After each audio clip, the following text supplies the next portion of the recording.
cómo tener mejores ideas, cómo convertir esas ideas en obras o proyectos y cómo sostener todo eso en el tiempo. Porque sí, la creatividad aparece cuando se nos ocurre algo nuevo, pero también cuando alguien organiza, produce, comunica o le encuentra la vuelta para que esa idea suceda. Estas son algunas de las cosas que intentamos responder en Criterio Creativo, un podcast donde charlamos con personas que usan la creatividad desde distintos lugares y así intentamos entender cómo toman sus decisiones, cómo resuelven sus problemas y cómo construyen su trabajo alrededor de la creatividad. Hoy conversaremos con Sofía de la Vega. Ella es escritora, profesora en letras e investigadora doctoral del CONICET. Publicó varios libros de poesía y recientemente De los potrillos nacen ríos, su primer libro de cuentos editado por Alfaguara. Además, es una de las organizadoras del Festival Internacional de Literatura de Tucumán y coordina talleres literarios. Desde su obra busca contar el noroeste argentino desde nuevas miradas y abrir espacio para otras voces dentro de la literatura contemporánea. Mi nombre es Javier Nadal Testa y esto es Criterio Creativo por TIVA. ¿Cómo estás, Sofía? Muy bien, contenta de estar acá. ¿Estás en Tucumán? Contenta de estar en Tucumán y de estar acá en tu estudio. Qué bueno, ¿verdad? Gracias por venir. La primera pregunta que tengo es, ¿qué es para vos una buena idea? ¿Qué es para mí una buena idea? Una buena idea primero es algo para mí profundamente genuino. Siempre estoy como apostando a que aunque es algo que ya se haya hecho, que sea algo que vos consideres que sea algo muy de vos, y vuelvo a repetir, y que no esté atravesado por o el mercado o lo que dicen las redes. Un poco insisto porque esa es mi militancia, porque quizás yo lo que trabajo principalmente en Buenos Aires es prensa editorial, que nada, le cuento a la gente que es básicamente cuando salen los libros necesitan un empuje. O sea, a vos te llegan los libros no solamente porque están en librería, sino porque escuchaste el libro, alguien lo leyó, viste una nota en un diario, le comentan en alguna radio, de streaming, y básicamente no es que llega por arte de magia, hay personas que son mediadoras de eso. Eso no quiere decir que los libros, no es que se le paga a alguien para que lo haga, sino que genuinamente la persona le lee, le puede gustar o no.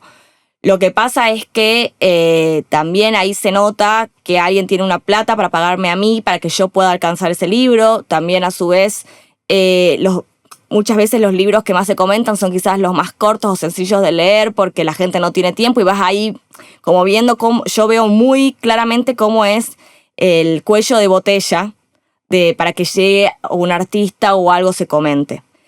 Entonces siempre me preocupa o me parece encontrar las formas de poder salirse de lo establecido, de lo homogéneo, como bueno, recién hablamos de los cuentos, pero también en cuanto a la difusión o las personas que me interesa a mí que lleguen o sean mostradas. Yo también, desde el lugar que tengo como gestora o al dar talleres, trato de que esos artistas que quizás tienen otra personalidad, más perfil bajo o no tienen estas posibilidades puedan ser leídos. Y en ese sentido pienso que una buena idea es prestar atención a eso. Tremendo. ¿Y una mala idea? Una mala idea es, para mí, hacer cosas sobre todo pensando en qué es lo que se vende. Y escribir desde temas. O sea, al menos hablando de literatura, ¿no? ¿Ah? ¿Cómo sería eso? Yo lo que percibo, y lo que percibo también viendo todo lo que pasó con el Mundial, que es como que reafirmó muchas cosas que yo ya pienso, es que muchos autores que llegan a lo internacional es porque logran rellenar categorías que les queda cómodo al primer mundo del norte. Le queda cómodo hablar de medio ambiente, le queda cómodo la manera que habla de pobreza, le queda cómodo la manera que habla de feminismo. Entonces, por ejemplo, bueno, ahora justo me hablaba, yo estoy escribiendo un libro donde aparecen indígenas y yo no los voy a hacer que sean buenitos, buen salvaje como ellos pretenden. Claro. Porque para mí, y siendo Tucumán, yo conozco que hay una complejidad y justamente es eso, subestimar a las personas porque son pobres, tienen que ser buenos y toda una serie de prejuicios que para mí lo único que hacen es encerrar y dejar cómodos. Vos lees un libro que te dice, ay no, habla de feminismo, habla de medio ambiente, y para mí justamente eso es subrayar y homogeneizar, y cuando hay algo que no sigue esas reglas, incomoda y es totalmente censurado, como nos está pasando con la selección. Que la selección, supuestamente somos tercermundistas, que que bueno, que cantaron unas canciones o son arrogantes para ellos, y es porque justamente no cumplen su lugar de buen salvaje tercermundista. Y es lo que yo noto en los libros. Entonces, una mala idea para mí es pensar eso a partir de temas y no escribir historias, al menos en literatura, y que esa historia no pueda solo ser contada o entendida leyéndola, en el sentido de que vos decís, este cuento es sobre maternidad. No es solo sobre maternidad, pasa esto y esto y esto, léelo. Como Claro, al menos claro, yo lo de claro. lo que yo sé, que es la literatura, creo que esa es una mala idea, dejarte arrastrar por estas tendencias. De una. Y si tuvieras que tener una idea ahora, ¿no? Si yo te pido una idea, tener una idea ya. Así, tener una idea, sin más, general. ¿qué necesitas? ¿Necesitas algo? Necesitaría 2 segundos de silencio y tener algo para escribir, porque para mí cuando queda algo escrito a mano o en el celu, es como mi semillita, la manera en la que yo puedo cultivar algo. Ok. Es mi forma. Y después tratar de estar, eso como te digo, 5 minutos en silencio y poder mirar algo por la ventana o tratar de preguntarte algo a vos y que me despierte algo. Como digo, siempre para mí es lograr mirar más allá de mí. Por ejemplo, ¿qué me preguntarías para trabajar en una idea? ¿Qué te preguntaría para trabajar una idea? Te preguntaría qué es algo que hubieras querido siempre. Bueno, yo trabajo con ¿Está bien? Sí. escribir y nunca lo pudiste hacer. Trabajo mucho eso a partir de listas o qué cosas pensás de las que no se han escrito, que se pueden escribir. Y en general los chicos hacen listas de cosas que son siempre originales, porque vos pensás 2 segundos sobre algo que no se hizo y hay un montón todavía de cosas.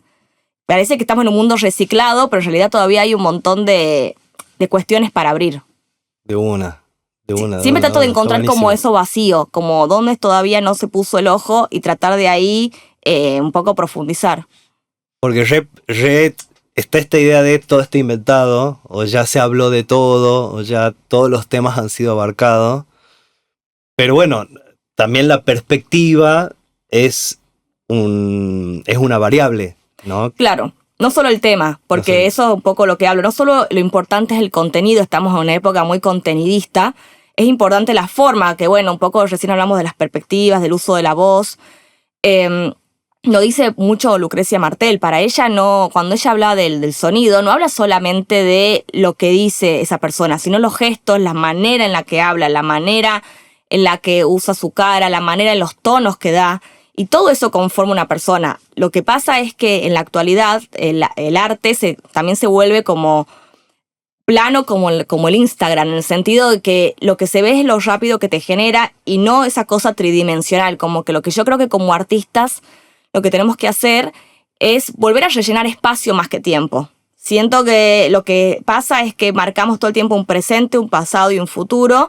Nos ocupamos espacialidad, algo que permanezca en el espacio, ¿no? Que tenga una cosa tridimensional y que no solamente se pueda decir, bueno, la historia es sobre un chico que toca la guitarra. No, este chico toca la guitarra y habla muy bajito y le gusta pasear por la plaza y la plaza es seca y como que todo eso en realidad es esa persona, historia, no solamente lo que hace. ¿Qué otras herramientas tenés para ampliar el espacio más allá del tiempo?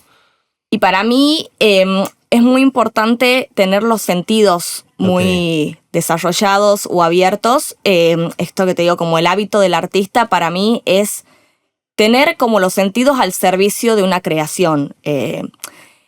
A su vez, no es que es prestar atención a todo, sino vos también con tu identidad tenés un enfoque en las cosas, le prestás atención diferente a las cosas y la calle es muy estimulante para mí y en realidad lo que tenés que hacer es un poco educar esa visión, esa escucha y comenzar vos a armar como tu propio bagaje, tu propio soundtrack de vida, claro, de alguna manera. Entonces, cuando vas ejercitando esa mirada, te vas a ir dando cuenta que todo va hacia un lugar que hace rellenar tu hoja en blanco. Yo nunca tengo hoja en blanco porque todo el tiempo estoy como enfocada. Eso no quiere decir vincularte a las personas para extraer la información. No. Sino aprender... Ay, perdón, estoy muy bien. Sino aprender a generar tu propio, como te digo, tu propio soundtrack de atención en la vida. ¿Cuáles son las cosas que te interesan? ¿Qué es lo que lo que te puede maravillar. Y también, obviamente, no se puede estar todo el tiempo así, porque es difícil, porque uno vive apurado, pero al menos no irritarte si una persona en la calle te hace una pregunta, no irritarte si llegas tarde a algún lugar, que bueno, yo soy muy impuntual, eso creo que es de Tucumán. No, y tratar de tomar como las cosas positivas en lo negativo. Eso es lo que trato de decir a mis alumnos, que muchos me dicen, no sé, tengo hijos, no paro de trabajar. Como que lo que yo trato de hacer es no luchar de una manera resistente, tonta, acerca de lo que nos toca, como argentinos ahora en este momento de hipertrabajo, sino tratar de, por ejemplo, si yo trabajo con base de datos de IA, tomar eso para pensar qué diferente tiene para armar un personaje. Como Claro. vos mismo no tratar de escapar de lo que tenés, sino ganarle a ese juego. Si no, es muy pesimista todo, como que no podés hacer nada. Entonces trato de... Yo creo que es muy importante el optimismo para poder seguir creando. De una. Es como siempre decir que sí, como por ahí dicen en la improvisación, me parece que es un poco, bueno, no negar, digamos, no hacer una negativa. Si vos me propones algo, yo decir sí y continuar con esa idea y no resistirme. Total. Sería un poco eso, pero con la realidad. Exacto. Estoy entendiendo bien. Y sí, porque si no, nunca vas a poder hacer una obra, porque obviamente, al menos a una persona clase medio baja, siempre va a tener un montón de temas en contra. Y lo que yo creo es un poco agarrar tus categorías, tus posibilidades para hacer algo nuevo, no tomar las categorías, no sé, del siglo XX, del siglo XIX, de alguien con guita. Entonces, vos vas a poner las reglas del juego. Un poco a mí lo que me interesa es eso, desde tucumana, mujer, clase media, es poner yo las reglas del juego, no adherirme a otras reglas. Claro. No intentar contar las cosas de otro punto de vista que no necesariamente es el tuyo, de otro o una realidad que por ahí te es demasiado ajena o que va a ser imposible realmente conocer. Sí, al menos la manera en la que yo escribo. Pero también creo que eso es básicamente lo básico de la narrativa. A mí me interesa mucho, ya que hablamos del folclore, me gustan mucho los géneros narrativos primitivos. Digo yo, no sé, el mito, la leyenda, lo folclórico, la fábula, el cuento popular. Y era eso, se contaba cosas rápidas y cosas para dejar una lección o cosas para poder inventar. Y ahí tiene una fórmula, digamos, narrativa perfecta. Claro. Y a mí me interesa como un poco retomar eso. El otro día justo estaba escuchando a un escritor que se llama Horacio Castellano Moya, que es un escritor de El Salvador, que ahora, bueno, le va bien, vive en Estados Unidos, pero que El Salvador es un país muy problemático políticamente y que él trabajaba en un momento como periodista, tenía que hacer la redacción, en un momento de nada. Y él decía, yo escribo novelas cortas porque en ese momento yo escribía novelas cortas y ya me quedó la costumbre porque yo tenía que dejar la redacción y ponerme a escribir. Y bueno, la posibilidad que yo tenía era escribir algo corto. Entonces, concentraba mi energía en eso y lo hacía. Y creo que un poco es así, es aprovechar la oportunidad. De una, está buenísimo. Tengo una pregunta para hacerte. A mí me interesa saber el camino para publicar un libro. Desde cero, ¿no? O sea, puede ser desde que decís, bueno, a ver, quiero publicar un libro, más allá de la cuestión burocrática, ¿no? Todo lo que nos puedas contar sobre cómo hacer para publicar un libro. Y eso me preguntan un montón, sobre todo desde Tucumán, porque yo entiendo las diferencias que hay. Eso también es algo importante que lo voy a decir. Pero bueno, publicar un libro es algo también muy misterioso, porque nunca sabes si va a suceder o no. Al menos si elegís el tipo de publicación que yo elegí, que siempre elegí no pagarla. Hay también opciones justamente de autopublicación y que sobre todo yo creo que para personas que están lejos del centro de Buenos Aires no es algo malo, porque nada, es las posibilidades que hay, es la posibilidad que vos tenés también de dinamizar tu libro. Para mí lo que pasa es que antes de publicar un libro siempre está bueno escribir un libro. Como que siempre está la idea de quiero publicar y nunca escucho a la gente que dice quiero escribir. Y es que creo que es el mundo que está en un momento muy resultadista. Antes la gente estaba 10 años para escribir un libro. Y muchas veces eso se ve también en la calidad de lo que se publica. Pero bueno, primero yo como digo eso, escribir un libro. Después yo creo que para publicar un libro uno no puede estar como Kafka encerrado. Estamos en otra época. Lamentablemente creo que tenés que tratar de ir a talleres, conocer gente, que te lean, Claro. hacer todo como una cuestión previa de socialización de la literatura. Por eso siempre digo yo que la literatura se hace con otros. No estoy hablando de lobby, estoy hablando No. que como todo arte se hace en vinculación con otros. Entonces, para que alguien te quiera publicar, te tiene que leer. Y muchas veces haces un taller, alguien te lee, te aconseja. Mis alumnos justamente esta semana me estuvieron preguntando, Sofi, quiero que me leas, ¿qué me recomendás, dónde puedo publicar? Y es eso, es como una cadena de relaciones y que tiene que ver eso, ¿cómo te van a publicar si no te conocen? Otra también, para mí, gran oportunidad, sobre todo lo digo desde las provincias, es ganar concursos, presentarte a concursos constantemente. Cuando ves un concurso, presentate, porque también otras personas te van a leer. Si ganás, mejor, porque te dan una vidriera enorme. Y después, por supuesto, está la opción de mandar a editoriales. Estamos viviendo momentos de crisis, pero muchos escritores que son famosos ahora fueron porque mandaron a una editorial. Es Claro, una claro. posibilidad. Lo que yo sí quiero transmitir es no angustiarse si es que no sale, porque va a salir en algún momento, y también un poco quizás entender que quizás el texto necesita más trabajo, o quizás también muchas veces es un texto que no se comprende para esta época. Quizás después, más adelante, ese texto encuentre su hogar. Hay una escritora tucumana que sí publicaba, se ganaba premios, pero no la leía nadie, que se llama Elvira Orfé, y que ahora se está revisitando, se está republicando.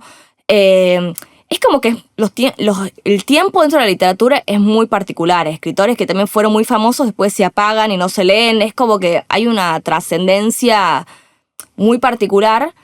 Pero lo que sí también yo quiero como blanquear, ya que tengo la posibilidad de vivir en Buenos Aires y saber que, por supuesto, por esta dinámica de relaciones de la que te hablo, es más fácil publicar viviendo en Buenos Aires.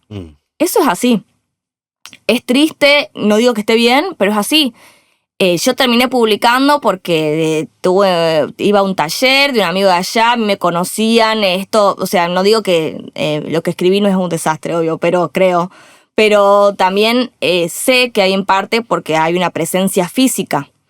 Y es por eso, por vincularse, por hacer cosas, lo cual a mí también me pone triste porque siento que me imagino que la música sucede algo similar, pero el centro económico sí domina qué se va a leer. El otro día estaba hablando con una escritora de Misiones que se llama Carmen Cáceres, que es muy bueno, se lo recomiendo, que tiene un libro que se llama La ficción del ahorro, que ganó un premio.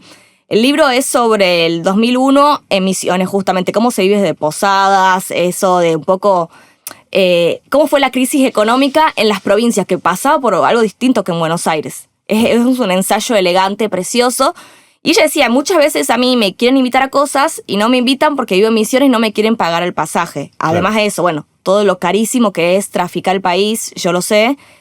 Pero bueno, es una pena, y igual hay personas, yo al menos trato de que eso un poco se corra y hacer llegar siempre las voces de personas que no son de Buenos Aires a la capital. De una. Esto de...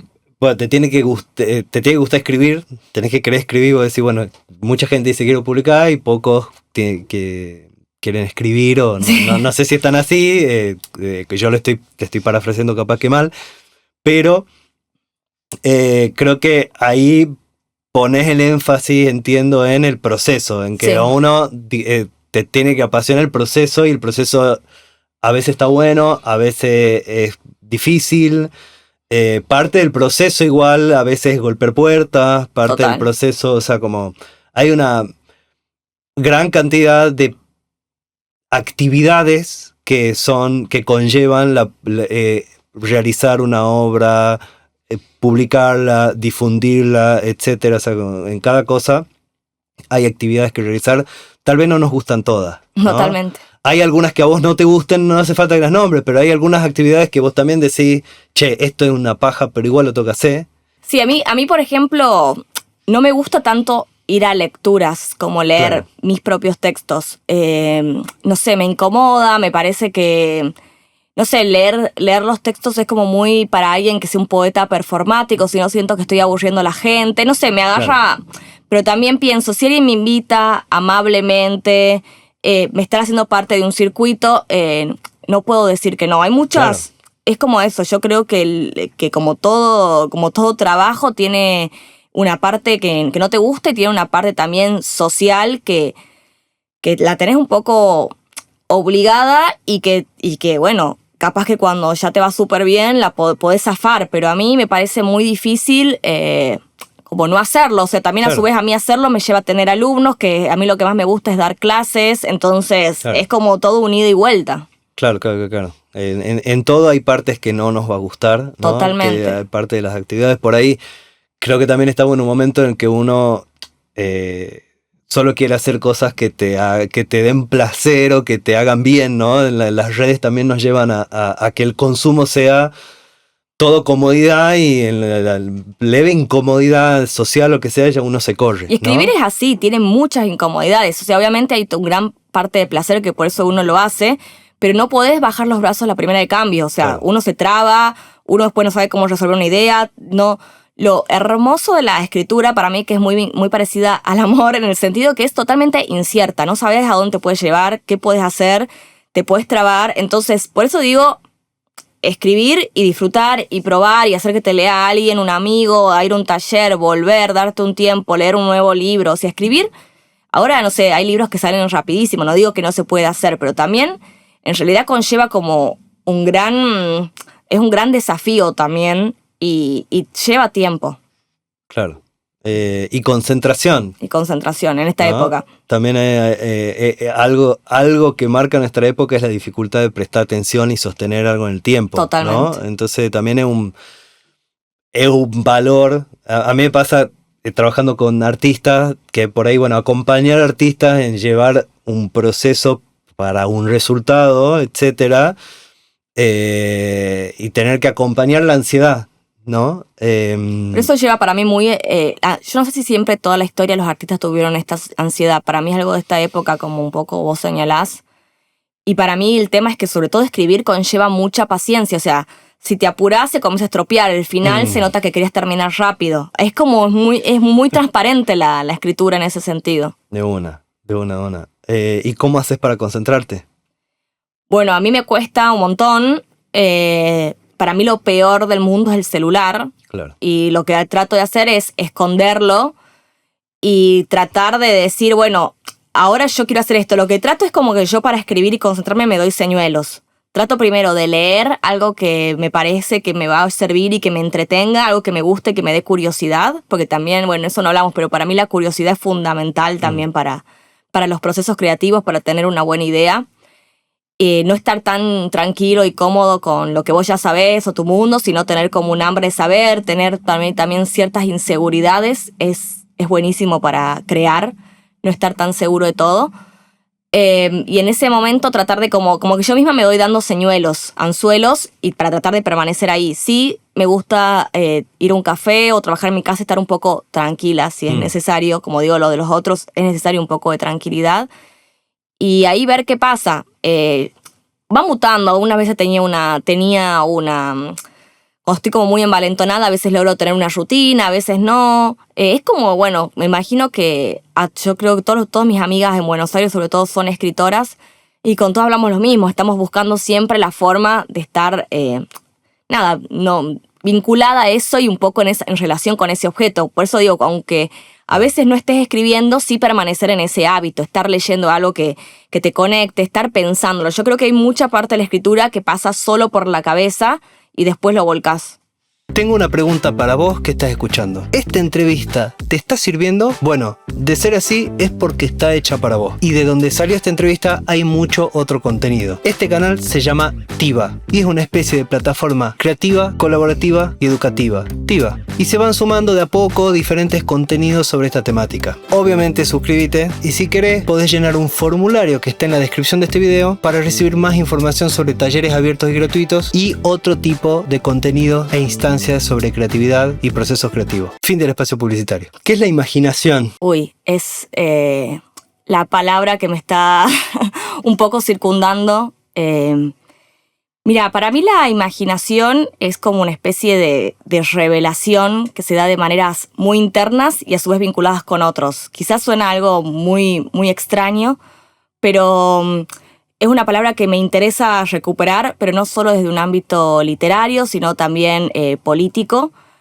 Creo que la Argentina es un país imaginario en el buen sentido, porque todo el tiempo se imagina, se reinventa, lo estamos viendo en todo, en el fútbol. Somos los grandes imaginantes del fútbol.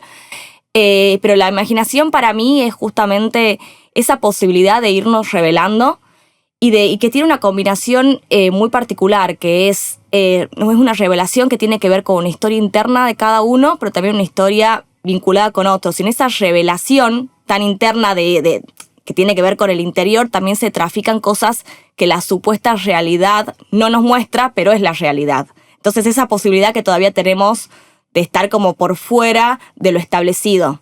Y por eso también me interesa tanto hablar de ella y que se fomente la imaginación, más en esta época donde todo parece tan alineado, marcado, cerrado. ¿Y cómo te gusta que ocurra la imaginación? ¿Cómo la utilizás para tu laburo? Mira, para mí, algo que también siempre trato de remarcar es que la imaginación no está apartada de lo que uno mismo es, no es que porque sea autobiográfico no tiene imaginación, sino que la imaginación para mí justamente se expande a partir de darte como una especie de estímulos que tienen que ver con la atención al otro. Ahora estoy dando justo un taller que se llama El hábito del riesgo, que es básicamente cómo generarte un hábito de artista. Y para mí el hábito de artista se da en una relación con los otros. Al menos es mi statement. No digo que sea el de todos, pero yo creo que en el siglo XX y sobre todo algo muy vinculado a las escritoras mujeres estaba esto de la soledad, de estar solo, de sufrir con la escritura.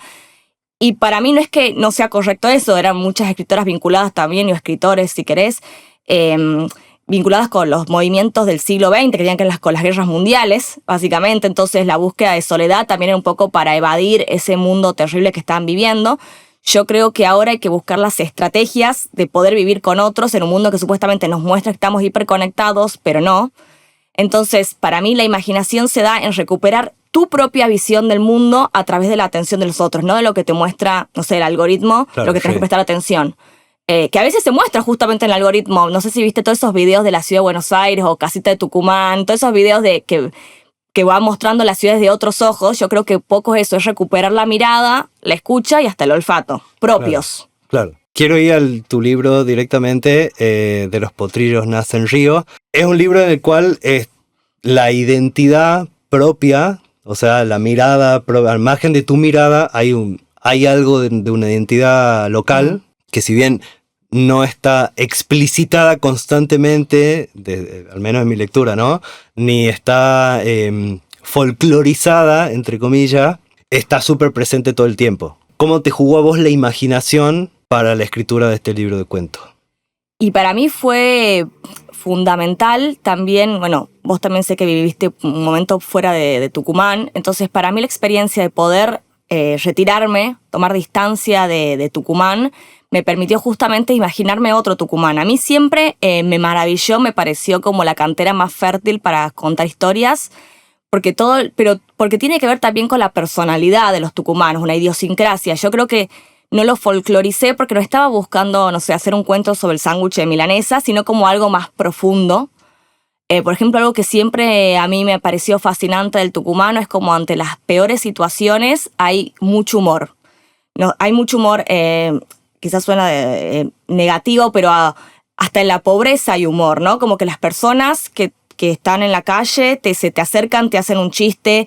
Hay una cosa de vincularse con los otros a partir del humor y que a veces los intereses se escapan de lo que uno piensa que le tiene que interesar, ¿no? Que trabajo eso en los cuentos, que algo les está sucediendo, pero la atención pasa por otro lado. Sí. Entonces, lo que yo traté de hacer es el proceso de escritura que me tomó 5 años, es un poco imaginar una personalidad, una idiosincrasia tucumana por fuera también de lo folclórico, de lo que son más cosas concretas, ir más hacia lo abstracto y construir una personalidad y que se va derivando en diferentes mapas. No hay una personalidad, por eso son 9 cuentos, claro. Podrían ser más. Y también, bueno, cada personaje tiene su personalidad, pero un poco lo que yo quería trabajar era eso, el misterio de la personalidad, como dice Flannery O'Connor, que es una escritora norteamericana que sigo mucho, de lo que es nuestra provincia y lo que es el noroeste también en general, pero sobre todo en Tucumán, que es lo que más conozco, y como digo, a veces la distancia te permite mirar con otras, de otra manera, y también, esa distancia me permitió imaginar, porque no creo que todo tiene que ser una absoluta verdad. Claro. En el sentido de que yo creo que ahora, al tener a la IA y los buscadores de la mano, es como que todo tiene que ser comprobable. Y para mí lo interesante de la escritura es que no tenés que tener, no sé, un doctorado para escribir un libro, sino que hay como una especie de intuición y percepción, y que eso es la imaginación, poder correrte e ir encontrando esas otras verdades. Claro. Hay distintas perspectivas. Cuando pienso en el folclore, está construido por el otro, ¿no? Uno no se da cuenta que las costumbres que uno tiene son distintas a las otras hasta que no sale afuera o hasta que no viene alguien de afuera y dice, acá la empanada tal cosa, sí. O en general, ¿no? O acá el idioma es otro, acá la manera de comunicarse es otra, pero si no te vas o alguien no viene de afuera, no lo puede percibir, no se puede diferenciar del otro y no puede nombrar la particularidad de una costumbre y por tanto lo que a uno lo identifica. Entonces, hay muchas cosas que pueden hacer que uno se identifique con una determinada idiosincrasia o que la identidad es una manera. ¿Cómo has elegido vos qué cosas? Claro, entiendo. ¿No? Porque vos has elegido algunas cosas, algunos detalles, no está todo el tiempo, hay algunas cosas de algún personaje, hay algún paisaje de fondo, a veces hay algún lugar, a veces hay alguna escuela, a veces hay algún comentario, ¿no? No sé, cualquier cosa que puedas contarnos de cómo has elegido qué cosas contar para generar esa perspectiva. Y bueno, yo cuando escribo en general estoy como en una posición medio etnográfica, en el sentido de que si algo veo o escucho, presto atención y lo anoto. Y esa frase dejo que, o esa imagen o ese olor que se agrande en mi cabeza, ¿no? Que permanezca. Muchas frases yo las escuché textualmente, muchas imágenes son reales y a partir de eso como que las voy expandiendo. Por eso trataba de estar todo el tiempo prestando atención, sobre todo cuando venía acá. Por eso digo que me hacía bien la distancia, porque venía y después me retiraba. Es como si fuera... y yo tenía esa doble cuestión positiva porque yo ya lo conocía, pero entonces lo podía ver con nuevos ojos.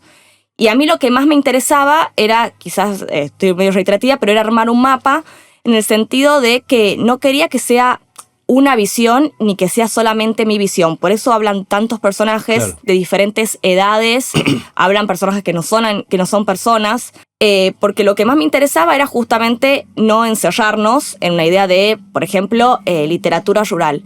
Pero a su vez también yo no estoy de acuerdo de silenciar esa parte, de que porque fue un lugar común en un momento que no aparezca, porque también somos eso, o al menos también yo soy eso.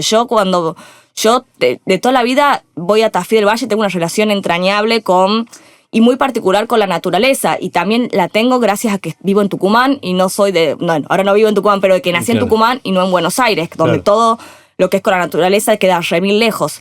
Entonces me parecía que cada cuento a mí me costó escribir en el sentido que le di como un lugar de atención importante y quería que ese lugar represente, no sé, por ejemplo, también toda una cuestión del judaísmo en Tucumán que me parece que nunca se había escrito, al menos esa parte que está muy presente en la provincia, que haya también una voz, no sé, de cierta clase media alta, pero a su vez en los suburbios, un poco como cómo la sociedad tucumana tiene sus particularidades y obviamente no pude elegir todo, pero iba mechando lo que de alguna manera me llamaba la atención.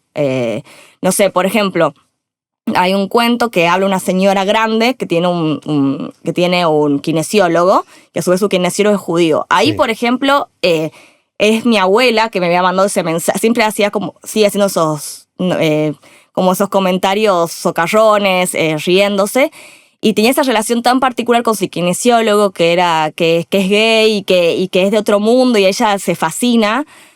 Y a mí me parecía como que eso era lo interesante también en Tucumán, que se podía dar esos amontonamientos relacionales, que yo a veces en Buenos Aires no veo esa mezcla. O sea, hay una progresía, obviamente siempre se tiende a decir que el norte es más conservador, pero el norte es mucho más mixto, es mestizo, está mucho más presente eso. Entonces en los cuentos trataba yo de traficar esa relación que a su vez parece que es prejuiciosa, pero no. Claro, no, re. Después está Más fácil creer en Dios, Más fácil es creer en Dios. Sí. En donde está, el contexto es una escuela. Sí, que ¿no? es mi colegio. Es tu colegio. Es mi colegio. Lo sé. Contanos un poco, bueno, ¿cómo elegís eso? Es parte de vos, Claro. ¿no? ¿Cómo elegís eso y cómo elegís el punto de vista? Bueno, a mí me pasa también que siento que toda mi vida yo también tuve una identidad, no sé si incorrecta, pero incómoda, en el sentido de que, no sé, cuando iba al Colegio Santa Rosa, que bueno, para los que no sean de Tucumán, es un colegio de cierta clase media alta, tradicional, que a mis papás les costó un horror mandarme. Lo cual también para mí marcó una cosa, porque yo iba a ese colegio, pero después, por ejemplo, no podía ir a Disney porque mi familia no tenía el dinero para llevarme, como un montón de cosas que marcaba que yo no era del todo de ahí. Claro. Y a su vez yo siempre tuve amigos de esta escuela, del gimnasio, de las escuelas universitarias, y yo siempre vivía como yo de chica ya tenía como esa relación con, si querés, con otros ámbitos culturales o sociales. Y después cuando pero también siempre fui católica y creyente, entonces también tenía esa mezcla. Y cuando fui a Filosofía y Letras, era como, bueno, antes era la bohemia, la de izquierda, y después en Filosofía y Letras era otra cosa. Entonces siempre era algo incómodo, pero lo que decidí yo es como un poco, y lo sigo armando también un personaje como escritora, porque uno también se arma una performance. Yo al menos en las redes sociales lo uso para performear. Trato de como radicalizar esas identidades. Claro.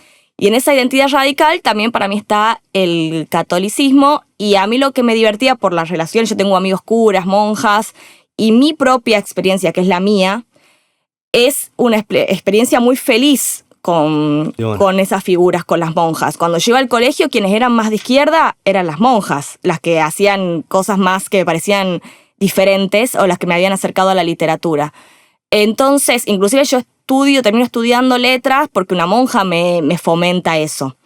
Y entonces lo que yo quería hacer era un cuento que hablara y que fuera un cuento de humor, porque también para mí también el libro todo el tiempo está buscando correrse de los lugares comunes, y las monjas mucho tiempo eran de terror, malignas, que también, por supuesto, hay como todo, y digo, pero ahora voy a aprovechar y voy a hacer el cuento más gracioso que se me pueda ocurrir, y que sea una persona real, pero nada más que elige los hábitos, que es una persona que tiene una ambición artística muy grande, que le va generando diferentes problemas.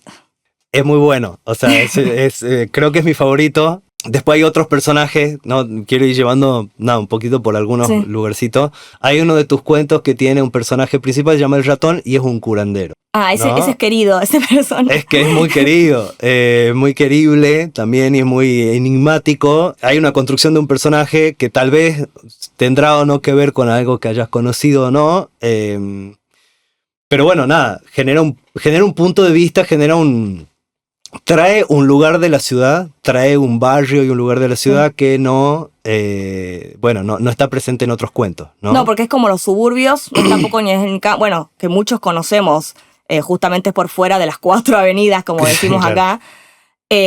Bueno, justamente también para mí hay que amar a los personajes para que la gente ame a los personajes. Yo amo a todos mis personajes, y me reía escribiendo, o me ponía triste, o cuando, no sé, escribí Tincazo también para mí fue doloroso, o Ratón, yo lo concebí con muchísima ternura, porque quería que sea un personaje así, también porque era justamente, yo quizás soy muy peleador internamente, pero decido pelear en mis textos. A mí me pasaba que, no sé, escritoras como Mariana Enríquez, que son, que tienen como una cuestión masiva, veía que escribían cuestiones vinculadas a las creencias populares como algo negativo, oscuro. Y yo digo, ¿por qué? Yo toda la vida, no sé, fui a curanderos, y toda la gente acá en Tucumán, no importa la clase social, asiste a ellos, no hay una mirada negativa, colaboran con la gente, acá tenemos una cultura también vinculada a lo andino. Entonces quería tener la oportunidad de también sacar esos prejuicios, como que el libro es una oportunidad de reescribir las cosas que yo considero que había una visión unívoca, y dar mi visión, o al menos relativizar. Y Ratón es inventado desde cero. O sea, no conocí, pues yo iba a curanderas, no a curanderos. Claro. Pero conocí a alguien que le decían Ratón, después me enteré otras historias de gente, y después con esa mixtura de historias fui armando la que armé. Obviamente sí conocí a una veterinaria que hacía inseminación artificial, pero después conocí a alguien que había asistido que tenía un hijo con problemas. Entonces lo que hago es como escuchar una historia y después eso, como engordarla a mí, como un poco ir fermentándola y viendo qué pasa. Terminas haciendo un collage también de alguna manera vos vas juntando cosas, las vas metiendo en un morral, digamos, de alguna manera, y después le das forma a eso. Sobre el punto de vista, vos construís un personaje que es Tincazo, que es un caballo. Sí. ¿No? Rápidamente nos damos cuenta que un caballo, no estoy spoileando nada, pero bueno, nada, me parece un desafío tremendo, ¿no? Construirle la personalidad, construir el punto de vista y ponerte adentro del animal para contarnos esa historia en el lugar en donde está. Eso es también, de alguna manera, es súper desde cero, ¿no? Sí. No conocer un caballo que te haya contado eso, eso seguro, al menos, no sé, si no, presentárnoslo. Pero contanos cómo es eso, hacer realmente algo desde cero, entre comillas, cuán desde cero es, ¿no? Cómo es ponerte adentro de un animal. Sí, lo del animal era algo que yo tenía muchas ganas de hacer porque para mí es una gran... A mí me encanta contar desde puntos de vista e inventar voces porque para mí la literatura es la posibilidad de ser o hacer lo que yo no puedo hacer. Entonces, para mí es como... Por eso también abogo tanto por la imaginación, porque real es para mí la verdadera terapia de la vida y yo siento que sobrevivo porque trabajo con la imaginación y porque puedo inventar estas cosas. Y lo del caballo, yo tenía ganas de escribir algo desde esa perspectiva porque había leído hace mucho un libro que me gusta mucho que se llama El sonido de la furia de William Faulkner, donde el primer relato, la primera narración es de un chico discapacitado. Entonces esa narración de alguien que no entiende el mundo como nosotros, lo leí cuando tenía 20 años, me maravilló porque digo, ¿cómo el escritor puede imaginar eso y tener la oportunidad de hacerlo? Entonces a mí siempre me había quedado como en el tintero eso, porque bueno, antes yo escribía poesía y se transfican otras cosas. Entonces lo primero fue eso, ponerme un desafío y simplemente investigar, pensar. Por ejemplo, yo sabía que los caballos no pueden mirar de frente, por eso les ponen las tapaderas de los ojos, entonces el cuento está contado un poco que él mira para un lado y mira para el otro, nunca puede mirar para el frente y eso ya me daba como una especie de consigna. Lo que trato de hacer cuando construyo las voces es darme consignas. Un poco trato de saber cuál sería un poco la cabeza de ese ser y de ahí decir, bueno, elijo esta consigna para poder circunscribirme y escribir. Y de ahí hay una parte que es el misterio, que suceden las cosas y que no sabemos de dónde vienen. Claro. Que nos pasa a los seres humanos y también a los animales. También a los animales. Pero bueno, las preguntas que se hace como animal no se las hace como humano. No. Bueno, nada. También es una invitación a leer porque, nada, está buenísimo. Bueno, hace 10 años que trabajás en el Field, digamos, siendo una de las fundadoras. Sí. ¿No? Del Festival Internacional de Literatura de Tucumán. Sí. Bueno, mi visión del Field, lo que yo vi siempre que fui, es como refleja para mí la fidelidad que tiene la gente a la que le gusta la literatura, ¿no? Me parece que es muy fiel, la gente que le gusta la literatura es muy fiel. Siempre fue un evento exitoso en cuestiones de convocatoria, siempre está bueno, siempre va mucha gente, como muy... es un tremendo evento siempre, ¿no? Sí. Como uno ya sabe que funciona muy bien. Pero al mismo tiempo, la literatura no es necesariamente lo más masivo al lado de otras artes, como la música, que por ahí tienen la costumbre de la masividad, ¿no? ¿A qué crees que se debe esa fidelidad que tienen las personas que aman la literatura? Y yo creo que lo que pasa es que, no digo que no te suceda también con una canción, una película, pero un libro que te conmovió o te llegó es como que te marca para toda la vida, como leer algo que te lleve y te arrastre, y en general por eso cuando vos elegís el camino de la literatura, esa potencia emocional está siempre. Yo creo que a veces la literatura parece algo como muy cerebral, sobre todo, no sé, en un país como el de Borges, pero la literatura de Borges inclusive es muy, muy afectiva, muy emotiva, muy... No es que la emoción solamente pasa por llorar o conmoverte en algo triste, también puede ser enojo, también puede ser felicidad, también puede ser, no sé, incomodidad. Como que la literatura, al ser una tecnología tan simple, en el sentido que es leer y tu cabeza, para mí llega de otra manera como internamente lo que lees, porque vos sos el que le agregás, no sé, el color, finalmente, le agregás la textura, le agregás la cara a los personajes, y esa posibilidad de tener esa como relación tan uno a uno, también te genera otra fidelidad, otra lealtad con lo que estás haciendo. Claro. Escribir es hacer un collage, ¿no? De un montón de cosas, terminás haciendo un cuento, una novela, un poema, como en cualquier otra obra artística. Cuando vos haces un evento como que son un grupo de personas haciéndolo y lo van sosteniendo hace varios años, ¿qué es cómo es ese collage? Y es re difícil, no por mis compañeros, que son Blas Rivadeneiro y Ezequiel Nacuse, siempre lo llevamos súper bien, nunca hubo, también creo que eso es un poco lo que transmitimos, porque para nosotros está el evento sobre nosotros y sobre los gustos, sobre todo eso, un poco a eso va. Nosotros hacemos el evento no por nosotros mismos, sino porque nosotros creemos en la cultura tucumana y nosotros creemos en la posibilidad de que la Tucumán puede ser un foco importante de literatura. Nosotros creemos que acá pasan historias geniales y creemos que hay no solo escritores, sino grandes lectores, que creo que es algo que también se olvida mucho, que para que existan escritores tienen que existir grandes lectores. Yo creo que hay eso en Tucumán.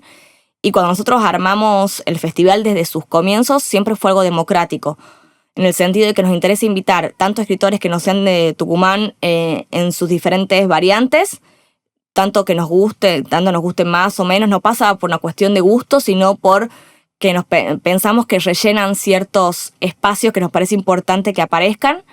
Y también cuando hacemos la invitación a la gente de Tucumán, siempre nos interesa que estén representados lo más posible todos los sectores. No creo que eso es un poco, entre comillas, el éxito que tiene el festi, que no es un nicho, sino que busca convocar a toda la comunidad. Por eso también siempre tenemos muchas veces una sección de cine. Bueno, hace muchos años la trajimos a Lucrecia Martel, vino Mariano Ginás el año pasado, Martín Reckman, Dani Un pidió un show, vino Paula Trama. Nos interesa también incluir siempre, cantó la banda de la Luchi Tagliapietra, la banda de Camila Plate. O sea, nos interesa que estén representados como varios sectores de lo que es el mundo cultural. Obviamente foco en la literatura, pero...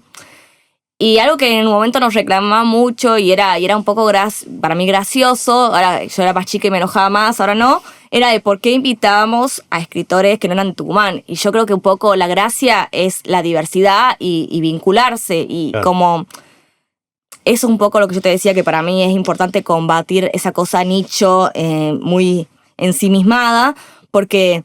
Como uno puede venir a alguien y escuchar a alguien nuevo y llamarte la atención, esa persona que viene también escucha a otro tucumano, salteño, lo que sea, y va y escribe sobre eso y conoce. Nos pasó, por ejemplo, con Selva Almada, vino acá, la conocí a Inés Arao, le fascinó, escribió una nota para Perfil. Después, no sé, vino Alex Cohen, escribió una nota sobre Diego Puig. Son cosas que generan justamente interconexiones y es lo que nos interesa generar. ¿Qué es lo que más te gusta del Filt? Lo que más me gusta del Filt es los días del Filt. La previa es un sufrimiento, sobre todo por la cuestión económica, pero los días del Filt, por suerte hace unos años logramos ya disfrutarlos. Me gusta que sea una fiesta, me gusta que sea un festival, me gusta que vaya tanta gente joven. No es de gerontofóbica, pero algo que nos comenzó a pasar hace un tiempo es que van los chicos de la carrera de letras, y para nosotros es como lo más lindo, porque básicamente los tres fuimos estudiantes de letras. Yo empecé con el festival a los 20 años y era un estudiante, casi la mitad del film fui estudiante. Entonces, para mí es como, bueno, qué linda que las nuevas generaciones lo tomen y que no sea algo de, no sé, solo de señoras que van, que tienen tiempo, sino que los chicos se puedan relacionar también con la literatura desde un lugar como literatura está viva, es contemporánea, no solo los escritores están muertos, como eso... Esa cosa, como ese jardín que se arma de nuevas generaciones, es lo que más me entusiasma últimamente. De una. Soy muy optimista en todo, pero algo que sí me apena y que me gustaría como repensar también nosotros como en las provincias, es todo el sistema de industrias culturales, porque lo que yo percibo es que obviamente hay un problema económico general, pero cada vez que nosotros hacemos el Filt, más nos cuesta. O sea, como tenemos una legitimidad de años, pero en lugar de cada año estar mejor, cada año es un esfuerzo más.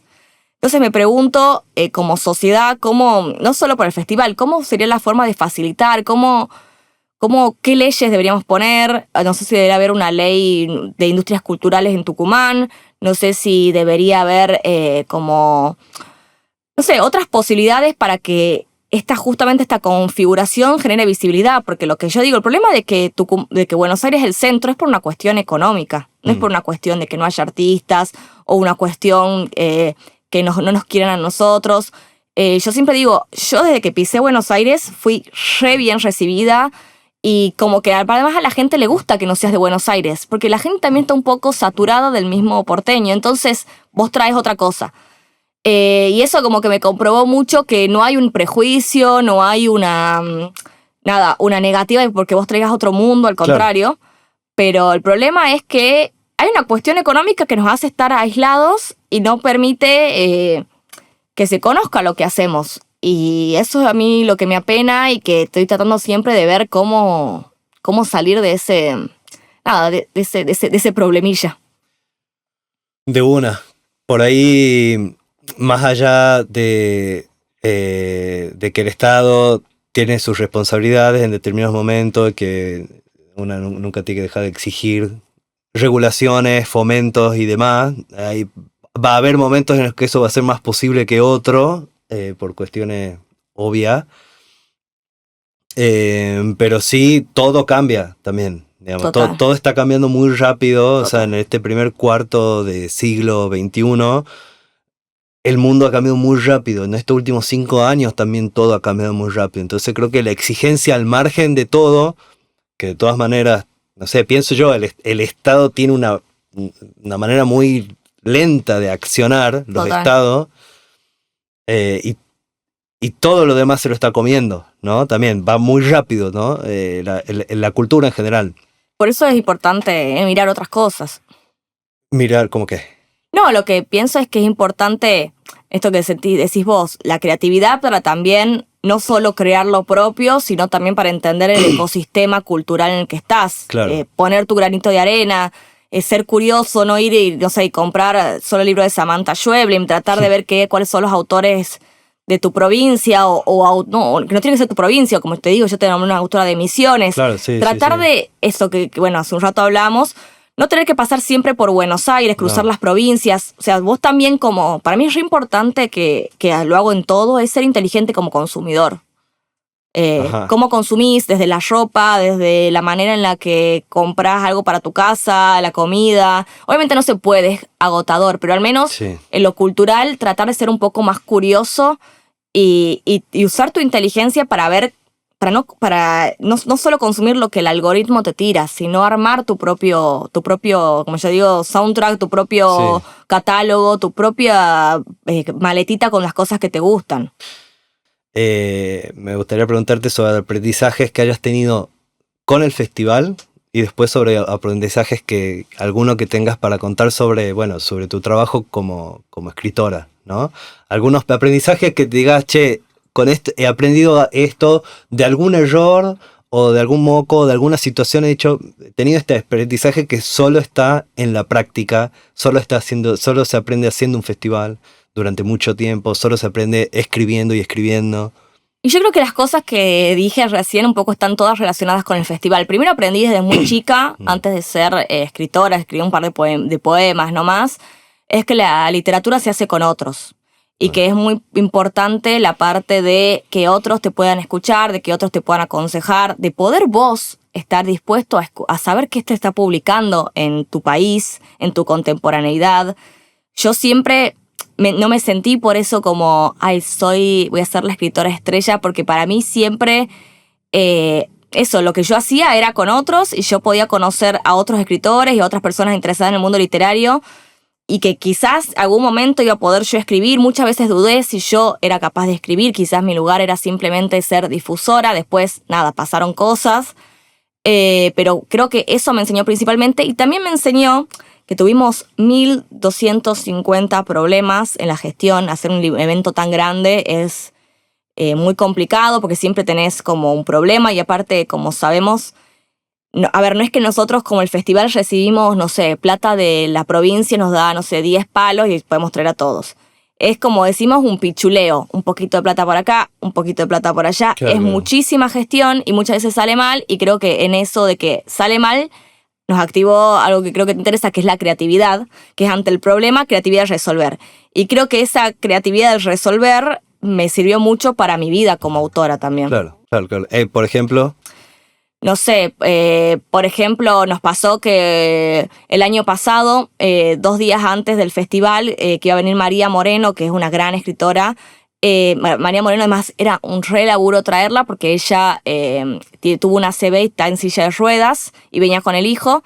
Bueno, se cayó y no podía venir. Entonces, ¿qué hicimos? Armamos un evento con actrices leyendo sus textos porque son como muy, digamos, con textura, y además dos chicas académicas, Rosana Nofal y Victoria Doaona, que además Victoria tiene un hijo discapacitado, que un poco el último libro de María habla de eso. Hicieron unos ensayos preciosos, la sala igual se llenó. Bueno. Y eso fue genial, como decir, no, vamos a dar de baja esto, vamos a hacer con nuestros tucumanos una cosa genial en honor a esta gran escritora, que además, bueno, está pasando unos temas de salud, y se lo genial, como decir, no bajar los brazos, no enojarse, sino reinventarse. Claro. Sostener el concepto, sostener algo de lo que teníamos, modificar otras piezas. Total. ¿No? No deja de ser un collage. Sí, al mismo total. tiempo de situación, digamos, de resolución. ¿Qué te gustaría aprender? A mí, ¿qué me gustaría aprender? Bueno, un montón de cosas. Me gustaría aprender sobre todo más idiomas, y hace mucho tengo ganas. Yo siempre hice cosas de literatura, pero ya hace un tiempo, ahora me queda solo la tesina. Hice una especialización en culturas del noroeste argentino, y me fascinó, y hace mucho tengo ganas de hacer antropología o arqueología, como irme para otra área, porque también lo empecé a hacer por la novela que estoy escribiendo. Eso también pasa genial con la escritura, que te vas... No sé, puse a hacer una especialización por la novela, y a su vez me fascinó una carrera. Y me gustaría aprender a hacer otra cosa por fuera del mundo literario, como tenerlo separado. Eso últimamente me pasa, porque la curiosidad me parece que se fue para otro lado, y que esa cosa más distinta alimenta más mi escritura que seguir como en un mismo mundo, digamos, de especialización, no sé, solo lo literario. Claro. Estás haciendo un libro nuevo que saldría el año que viene. Sí, ¿no? supuestamente. Con suerte, saldría la segunda mitad del año que viene. Del 2027. Sí. ¿En qué parte del proceso estás? Si se puede, lo que puedas contar de tu proceso, de tus inquietudes, porque ahora estás haciendo una obra, ¿no? Sí, bueno, ya que hablamos de cómo concentrarse y cómo pasar, a mí me pasó que, bueno, este año me tuve que mudar 2 veces, se me terminó mi beca CONICET, renuncié a un trabajo que tenía, estoy como con muchos movimientos, y es muy loco porque muchos de esos movimientos fueron al servicio de la novela. Eso también es divertidísimo de escribir, que te condena la vida. Es como bárbaro, porque a su vez, eso para mí es como una condena y una fe, porque haces cosas por lo que estás escribiendo, no sabes qué va a pasar, pero a su vez te da un motivo para vivir. Y yo todos los días me levanto con una fuerza, no solo porque mi perro me levanta a las 8 de la mañana todos los días, sino también porque tengo algo por lo cual de levantarme. Tengo trabajo, pero sé que tengo que buscar el tiempo para escribir una novela. O sea, lo mismo que me da enojo es lo que me hace, es mi motorcito. Claro. Y a veces también pienso que no la quiero terminar esta novela porque ocupó mucho tiempo de mi vida. La estoy escribiendo desde 2023. Me pasó que yo en 2023 gané un premio con esta novela porque era un premio en proceso. Y es un mundo que a mí me encanta porque es una novela sobre el siglo XVIII en Catamarca, sobre la Virgen del Valle, y es una reescritura un poco de cómo llegó la figura de la Virgen del Valle, que en realidad tiene por protagonista un personaje que se llama Muñecas, que la novela se llama así, que no es el Muñecas de la peatonal, claro, que a su vez la historia de Ildefonso, la muñeca de la peatonal, es fascinante. Es un cura independentista que no lo reconocen en ningún lado, que fue el que creó la primera republiqueta de Sudamérica en Bolivia. Hay un lugar que se llama Muñecas en Bolivia. Y después me comencé a enterar un montón de cosas, que el chabón no estaba, que en Bolivia no lo creían porque era argentino, y acá en Argentina siempre incomodó porque era un cura revolucionario que avergaba por los indígenas y los pobres. Bueno, y así comenzó una historia muy loca de que, bueno, comencé a estudiar mucho sobre la colonia. Me compré así unos tomos de muchos, sobre todo, como tiene que ver con la religión, hay muchos curas independentistas como Bartolomé, no independentista, pero Bartolomé de las Casas fue como en el 1500, un primer sacerdote que defendía a los indígenas. Bueno, y después, nada, muchas investigaciones. También por eso decía que me interesa la antropología. También porque no hay una gran novela, no digo que sea la mía, pero hay una gran novela colonial sobre el noroeste argentino. Y básicamente la Argentina, donde existió la mayor historia colonial, es en Tucumán. Claro. No en Tucumán, bueno, sí Tucumán, porque antes era Gran Tucumán, que ocupaba Claro, todo. era todo, sí. Las novelas que tenemos de la colonia son más que nada vinculadas al litoral y al Río de la Plata. Bueno. Entonces como que me dio la oportunidad de, bueno, yo quiero hacer esto, como armar todo, mi idea es armar como una especie de gran obra vinculada al noroeste, y bueno, ahora me tocó como esto, lo colonial, y Claro. bueno, entré en un mundo que es una locura. Y bueno, eso me fue llevando a cosas y cosas y cosas, que a veces eso, hago una especialización, leo algo nuevo y bueno, se va agrandando también el tiempo, pero es lo divertido. En algún momento tenés que poner un límite. Eso es lo que me pasa, que a veces eso, descubro cosas y quiero inventar, pero también es lo que me va generando como ganas de escribir. También, por ejemplo, estuve estudiando en la novela, va a haber una revolución, y me puse a estudiar mucho cómo fueron las revoluciones latinoamericanas, y a su vez nosotros tenemos un paisaje muy particular que te lleva a tener otro tipo de revolución, más vinculadas a lo que es el Centroamérica. No es lo mismo que la revolución que fue en el Río de la Plata, que tiene que ver con un puerto. No es lo mismo tener los pueblos indígenas que había acá, que eran pueblos, no eran nómades, eran pueblos asentados hace miles de años. Entonces hay muchas características que no están reflejadas en lo que supuestamente es la Argentina, que es un poco a mí lo que me interesa ahí laburar. También el año pasado, por ejemplo, estuve viajando con un arqueólogo a Tastil para conocer un pueblo. Es como que lo divertido de la literatura es que podés escribir de todo, entonces siempre se te abre un nuevo tema. De una. Bueno, muchas gracias, Sofía. No, gracias a ustedes.